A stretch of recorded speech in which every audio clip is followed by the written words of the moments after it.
Thanks, everybody. Welcome to Build. I'm your host, Ricky Camilleri. He is one of the best dramatic actors working right now, but in his new film, Gringo, David Oyelowo gets to show his lighter side. He plays a businessman whose trip to Mexico spirals hilariously out of control. Let's take a look at the trailer. Medical marijuana is already a multi-billion-dollar industry. The future is this weed pill. I'm still not sure about this. Look, most people will tell you Buzz Aldrin walked on the moon.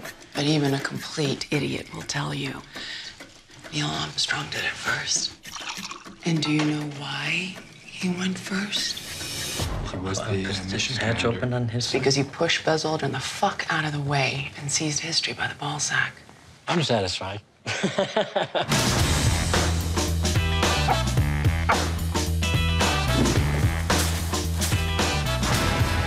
Look, man, you're in some deep water, Harold. Like bankruptcy, dude. Damn cash pull. No, I'm saying you're poor. Harold! Tomorrow, you're gonna fly to Mexico. What? We want you to hand-deliver the weed pill formula to the lab. Buenos dias. I know I'm not supposed to touch the minibar, but I'm going to do it. You know, I don't even care anymore. I'm doing it and having the malo. Salud. What's going on? I've been kidnapped! I am somewhere in Mexico with a gun to my head. Ah! What a fucking crybaby. Harold, I'm just gonna spit this out. El jefe. We sold a little product to the cartels, but when we cut them off, they got a little angry. What the motherfucker? This is a fucking clusterfuck! I know a guy. I've tracked down dictators if I can find a guy in middle management. What do they want? They want 5 million What, pesos? dollars. What is that? It's an injectable microchip. Okay. I need to keep tracking it. I don't like needles. Give me a- You can't scare me with tales of the big bad cartels. I know how things work. Not in Mexico. Harold. Harold? Gringo. Ah, no, the money. You really believe in God? Of course I believe in God. What kind of person does not believe in God? I guess I kind of do, but not.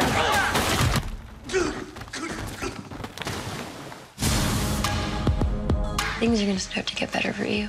Trust me, I have good instincts.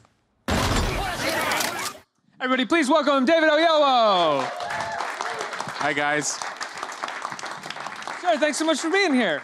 Pleasure. Nice to see you again. I love the film. Congratulations. It's incredibly funny. And as I was just saying to you during the trailer, I think it's one of the hardest types of movies to pull off, the sort of action comedy that never stops. Because so often they spiral too far out of control and you don't believe in the characters anymore.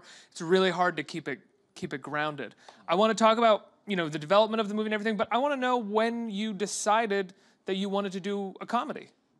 How did that happen? Well, people know me more for dramatic roles that I've played, all of which I've loved doing. But, I wanted to change things up. I was looking for something lighter, and I started looking for a comedy. This one came my way, and I found it genuinely funny. But it wasn't written for someone like me, and so I thought, okay, let me go and try and convince the director that it should be me. I sat down with Nash Edgerton, who directed it, and it was actually a great moment because he had been scouting in Chicago before they'd cast it, and he said, I'd never actually pictured this role as being played by a black person, which I'm now ashamed to say because in Chicago, there's a lot of black people. And so, once we had done that, I then thought, you know what, I guess the obvious thing would be for me to play him as African-American, but there is something about Harold, and when people see the film, he's naive, but he's not stupid, and I didn't want to sort of play him as a guy who you could rule off as stupid.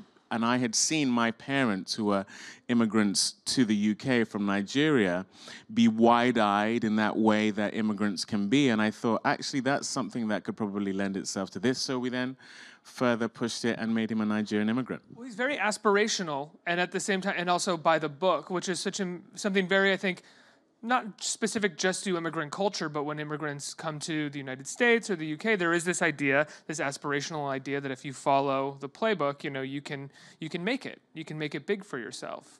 Exactly. He comes to America truly believing in the American dream and playing by the rules. And he doesn't realize that he's stepping into a rigged system, in a sense. And you know, that's why, I mean, some people have said, Gringo, why Gringo? Well, in a place like Mexico, Gringo basically means foreigner, and he is the ultimate foreigner. He's a foreigner in America, he's a foreigner in Mexico. He's a true fish out of water. Was it called Gringo before this idea? Before this whole idea came about? No, it was called American Express, actually. You know, and so yeah, I know. You can see why we did not call it American Express. But no, it was because one of the ironies in the film is everyone thinks Harold Soyinka, as he's called in the film, is a bigger fish than he is. So, you know, the cartel, who's the gringo? Who's the gringo we're looking for? And then he turns up and is Harold, who is definitely very low on the totem pole, which is why he ends up being chased by the cartel, his bosses, and a mercenary. It's a bumpy ride for Harold.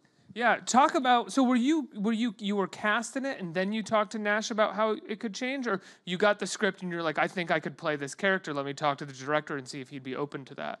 Yeah, well, you know, what I look for in anything I do, regardless of genre, is I think there needs to be a degree of complexity and dimension, and there is a version of this that is very by the book, by the numbers, things that we've seen before. And I just thought, what haven't we seen before?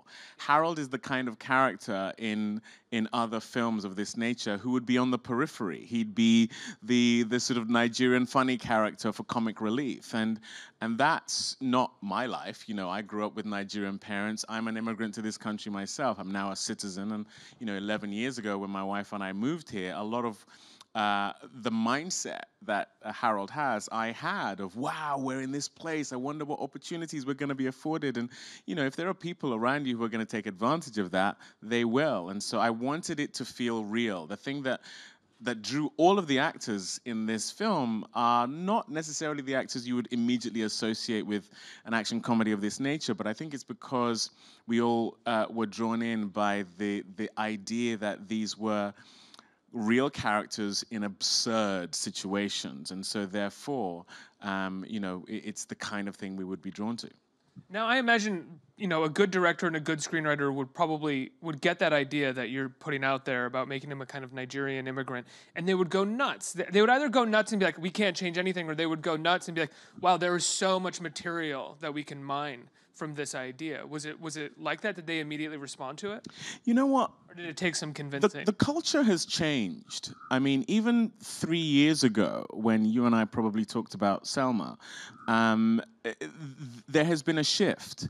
When we made Selma, when I first read Selma in 2007, Lyndon Johnson was the lead, and Dr. King was a supporting character. That's because we're so used to white guys being front and center in everything. And by the time we made that film, it was, I think, quite rightly, Dr. King's movie. Now, we got, I would say, attacked for that. You know, right, you did. I forgot you did. People were like, "You're not giving LBJ enough credit on this." Exactly. You know, people tried to say Selma was actually Lyndon Johnson's idea.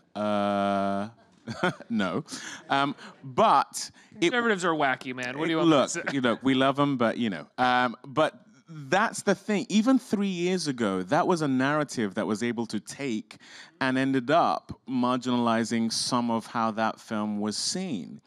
3 years on, you have a film like Black Panther, for instance, where there's not even a hint of a white savior character, or even a character who you're projecting onto that film that, oh yeah, we need to keep the white people happy, kind of thing. You know, everyone's going to that film and just loving that movie. Same thing with Get Out. So, you know, I think I'm definitely seeing, in terms of the opportunities I'm being afforded, let alone some of the ways I'm being able to push the envelope. You know, it'd be one thing for, okay, let's have him be an African-American character, but how about we make him a Nigerian immigrant? And little did we know when we were making it that immigrants and immigration and what that now means in this culture would be such a thing that would be top of mind. So it's a wonderful shift in the culture. Well, he's such a greater character, I think, because of that. If he was just some guy who was kind of like just some run-of-the-mill weak white guy, it would be kind of just like sort of another standard movie. There is something very specific and detailed about the character that you've created. We've seen that movie, is the truth of the matter, and we've seen it time and again. And it doesn't mean that there's anything wrong with that. It's just that as an audience now, to get people to go to a movie theater, you better be giving them something that they either haven't seen before or is going to be something that they are genuinely interested in. And this is an immigrant nation. You know, I truly believe that some of what you see in the film are things that everyone can identify with. And even when you come to the characters like Joel Edgerton or Charlize's characters who represent the sort of the underbelly, the ugly side of capitalism, you know, we all know what that is as well. And so we didn't want it to just be a throwaway action comedy. There's a bit of social commentary in there as well. And it's also directed by a guy who was a stuntman. So the action is just off the charts, incredible and amazing. Joel Edgerton's brother, right? Joel Edgerton's brother, yeah. And so, yeah, there are just so many things about the film that I think are fresh. Joel Edgerton plays a great asshole. I will say that. Like, he is. I'll tell him you said that. He's extremely funny in the film, but he's also got that swagger that, not as a person, but the character has that swagger. You know who he is as soon as he walks on screen. Yeah, yeah. I think it also helps that his opening shot is like buckling his belt after, right? It definitely helps. But that's what I mean, is that you have actors in this who are, we've all seen do incredible work with characters, and so they're not caricatures, and that I think is what makes the movie stand apart.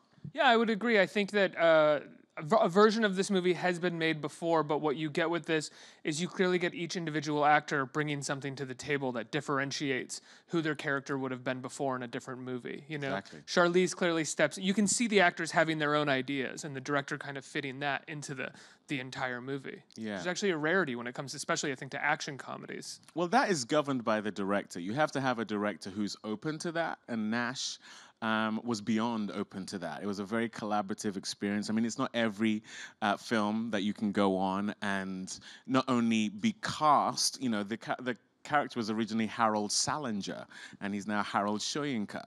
And so, you know, a director who will embrace not only a different direction, but a different cultural direction and the specificity that comes from that. And when you see the film, we really go into what it feels culturally to be a Nigerian living in the US, and how that intersects with Mexican life and American life and capitalism and being married to an American, as my character is. So, you know, there are all these elements that weren't necessarily in the script originally, and every actor had that opportunity. I mean, Sharlto Copley, who plays the mercenary who is meant to come and kidnap me back in the film, is someone who just brought so much by way of richness with his improvisational qualities. I mean, he and I kind of go on this, our section of the movies, we were talking about this before, is evocative of Midnight Run and sort of going into a kind of a buddy comedy territory, and that was something he brought by way of his energy. I think it's a fair amount of bravery that is required on a director's part to allow an improvisational nature of that sort, even just actors coming up with their own ideas in a movie like this. Because, as we were saying before, a script like this has to be so tight, and the cause and effect is so specific, and it has to be believable. And I'd imagine a director, you know, being very protective of where the characters go and where everybody goes, because you have to kind of protect all of these beats that lead up to very specific outcomes. And it didn't feel like that at all on set?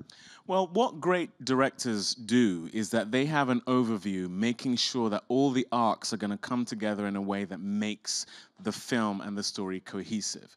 But what they also do is allow actors they've chosen to play those roles to be creative, whilst just making sure that they don't go too far off piece, that it derails the story. And that is what Nash was able to do. I mean, this is only his second feature film. I was so so impressed by his ability to do that, because this is one of those films where if you pick at it too much, it will unravel. The plot is very, very tight, and certain beats have to be hit in order for the film to work. And that's also one of the things I loved about it. You know, it's not every day you read a very well-constructed screenplay, and this felt like it had gone through genuine development in a way that was going to lead to a satisfying film. It really isn't every day that you see a movie that has a genuinely great screenplay as well, or at least one that is this constructed, you know, and has this many beats. It seems to me more and more movies have less beats, and they want to attack less story. I think maybe for budgetary reasons, or I'm not sure. But it was fun to watch a movie like this that, in reference to Midnight Run, does so many things and has so many different beats. What was your biggest fear in doing comedy? That I wouldn't be funny. Look, every film you do, especially if you're taking risks, which is something I always gravitate towards, is going to be scary. And I like scary, because that to me is when you're truly pushing the envelope for yourself, for the audience. And so, you know, having done a lot of dramatic work. I'd imagine playing Dr. King has sort of given you a certain amount of like bravery going into anything, you know? Yeah, it engenders a bit of fearlessness, I will admit. But, you know, but it's one thing to do that, and people like you for that, and hopefully go and see that stuff when you do it. But it's another thing to go, okay, come over here, guys, see what else I can do. And if you do that, you know, the hope is that you will do it well enough that people will also embrace that. But you have to have a good foundation on which to build. And if the script is mediocre, or you're not in the hemisphere of actors of this caliber, then you're taking a bigger risk. The truth of the matter is, you know, I felt in Nash's vision that I was going to be held by that vision, and then goodness me, you know, acting is like playing tennis. When you are with people who are better than you, it ups your game, and I knew that that would be the case with this cast. This also isn't one of the type of comedy that requires you to be massive and wacky and broad. It actually requires you to ground your character in a reality and sort of let the jokes and the writing take over, right? Yeah, I mean, there's a self-conscious comedy, which is constantly drawing attention to itself, and then there is the kind of comedy that allows the audience to make the decision as to whether it's funny or not. You're just playing the truth in any given moment. Now, the truth of the matter is, in this film, Harold particularly is in the most absurd, crazy, wacky situations. And hopefully what happens is that the audience project themselves onto Harold and think, what would I do under those circumstances? And I think that that's where true comedy comes from. You know, you were talking about what it feels like right now in the industry versus even just 3-4 years ago when you were making Selma. After you had finished Selma, did you see a lot of different opportunities come your way? Yes, but the thing I had learned early in my career is that you simply cannot afford to wait for anyone. You know, I started producing a little bit, right? Yeah. But I'd started that even before. Bit. Sorry, you started producing. No, but you know, it's now coming to fruition more. But I'd been teeing that up early on, because I had determined early in my career that if I ever got to the point where someone said to me, what do you want to do next? I wouldn't just have what I want to do next. I would have the next 10 things I want to do next ready. You wouldn't be sitting there going, well, what do you got? Exactly, because I, to be perfectly frank, seen other black actors who had great opportunities, great moments, and then you'd see this lull afterwards. And I never could understand it. And as I talked to actors, I'd worked with actors who were further along than me, the thing I noticed is that they were not ready with projects, pieces, and a mindset that would consistently and constantly challenge my industry to make good on the promise of success. So if you win an Oscar or you have a big hit and you are in an industry that doesn't yet really know what to do with someone like you, you better show them what to do with someone like you. And so, you know, I used Selma as an opportunity to get a film I did called A United Kingdom made, another one I did called Captive made, a film I did called 5 Nights in Maine. These were all films that were being developed before Selma, but came to fruition afterwards. And so, you know, about 80% of what I do as an actor is things that I've developed, because we're still at a point where it's not quite the same trajectory as a white actor as it is for a black actor, in the sense that they just go, right, there's a success, put them in the next thing, the next thing, the next thing, and the next thing. But you can offset that by being ready with what you want to do. And sometimes even if the next thing doesn't work for white actors, it's like, just keep trying. Keep putting them in another thing. We'll get the hit on this one. Right, exactly. And, you know, we don't have those luxuries to the same degree. Yeah, so. When you started developing that, was there a certain thing, or what do you think you would have been cast in if you hadn't had your own roles? Like, what kind of parts do you think you would have gotten? Oh, I know, because I turned them all down. I would have been playing villains in superhero movies that were very mustache twiddling and not very well developed. There are a couple You want to do a superhero movie?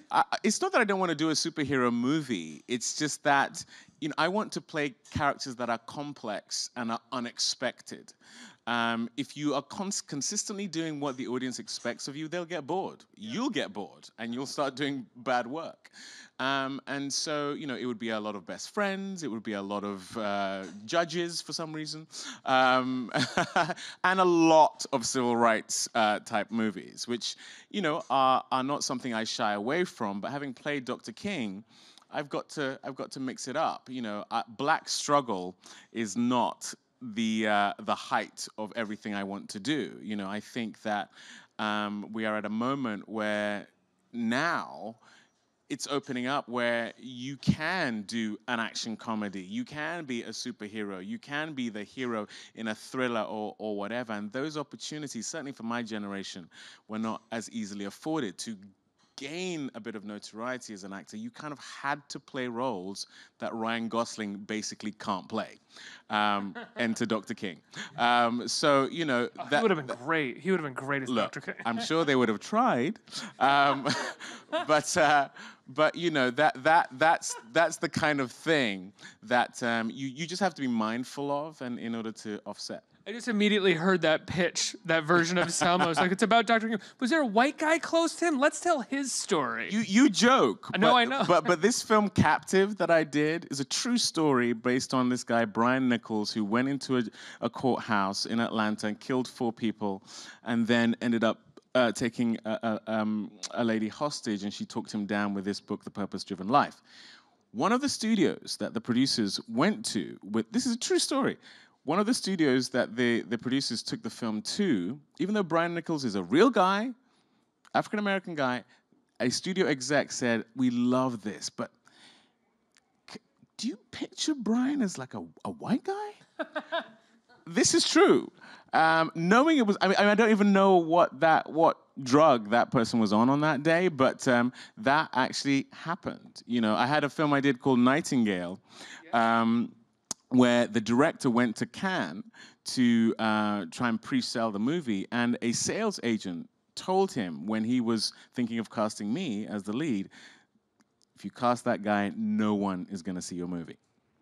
Literally said that to the director. Now, a director who was less self-assured, less progressive in their thinking would have dumped me as a result. And, you know, that film went on to get me more nominations than anything I've ever done before. Huge success for HBO, but that's the kind of mentality that exists out there. Or a director who, I mean, was maybe just as progressive, but so worried about not getting the chance to get their movie made, and was just kind of like, okay, if you're going to give me the money, yeah.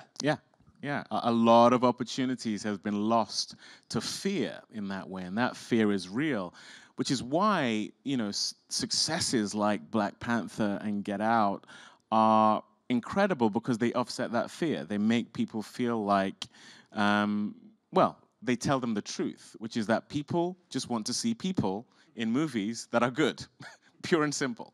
New ideas. Exactly. Let's get some questions from our audience. Who has a question? Right here. Hi, David. Hi. I was wondering, have you received lasting advice that has stayed with you from either other actors or people in the industry that currently impacts your career now and probably will for a while? Yeah, a very good friend of mine, and forgive the name drop, Oprah, She always says something to me. I know it's like the biggest name you could possibly drop, but there you go. I did it. She says something to me that I know to be true, which is that images are political, and it's true whether you like it or not. And certainly, you know, when it comes to black people in the country and in the world at large, still, you know, I'll be honest with you. One of the things I'm most proud of is that's me and a bunch of white folk around me. I mean, that doesn't happen every day. I'm just being honest with you, where we get to be at the center of a story. You know, when I was younger, if I saw more of that, I think my horizons would have been broader. So, you know, that's something I know to be true, and it's, you know, affected the choices I make as an actor. When did you become, let's get to the serious thing here. When did you become friends with Oprah? Yes, that's the real reason I'm here. That's what we're here to talk about. We did a film called The Butler together, and I played her son, her and Forrest Whitaker's son, and we just became very close. You know, she, as the world knows, is one of the most wonderful human beings. But it was really funny because everyone clamors and cloys to get to Oprah. I went completely the other way. I was like, I know who she is, and I know she's Oprah, but I'm gonna go the complete other way. I get to play her son in the film. I'll have my time with Oprah. And so I almost ignored her while we were doing the movie. And I remember one day we were on set, and she was sat there, and I just walked past her, and she went, "Hey, you!" Like that. I went, "Yeah." She went, "Come over here." And she said, "Are you ignoring me?" And I went, "I just don't want to be like everyone else." She went, "I like you." And that's kind of the that. She likes being ignored. Okay, just be aware of that when you meet her. So no, but we just forged this friendship, and she's like a mother to me now. You know, she's someone who's very, very. You text her? Very real in my life. I do all the time, and yeah, we talk all the time. She as well. text emojis ever? She's big on emojis. Really? Yeah. Lots of exclamation marks. Yeah, she is. That's great. Next question, right here. Hi, David. Yes. Hi. Some of your most critical movies, acclaimed movies, being directed or produced by women. You mentioned in the United Kingdom, Selma. Is that something you gravitate towards, or is that by design, or do you kind of go for projects where there's a strong female writer or director associated with the project?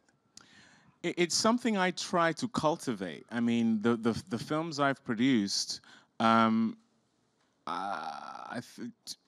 mean, a lot of them have been directed by women. I mean, I was the one who took Ava's name to the producers of Selma for her to be the one to direct it, because I'd done a film called Middle of Nowhere with her, and I had just always been confused by how few women get to direct films. My experience with female directors has been that they are so amazing with emotion, and if the projection, the evocation of emotion is not what movies are about, I don't know what they are about. And I just never understood why not as many women as should be were directing movies. So Amma Asante was my choice for a United Kingdom.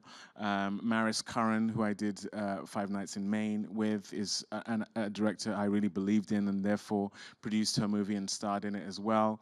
One of the greatest privileges of my working life has been working with Mira Nair in Queen of Cartway, all amazing directors. And the remit I set myself and my company, my production company, is that when we are drafting lists for who should direct our movies, 50% of the names have to be female.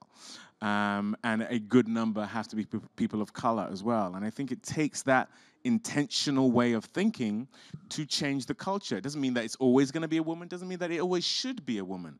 But so much of the marginalization of women and people of color has just been to do with ignorance and not being intentional and thinking about it. You're just going through the motions of what you should always do. Gringo being a case in point. Nash Edgerton said, I always just pictured him as a white guy because I'm a white guy, you know, and because we always see white guys on screen. Yeah, it's what you're used to. So it's going to take that level of intention to shift the culture to the point where our children will see this stuff as the norm. I think I have time for one more. Hey, what's up? Yeah, thank Hi. you for your work. Thank you.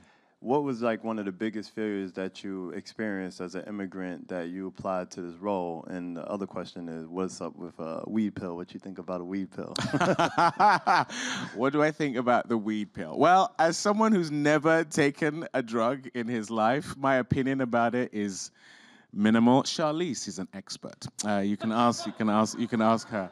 She'll admit that herself. But no, one of the experiences that I have had moving to America, which is now changed because I've lived here for a decent amount of time, is that there is a sense of security you can have in the fact that, you know, I'm from England, and so you think, oh, well, they speak English in America, I'm going to be just fine.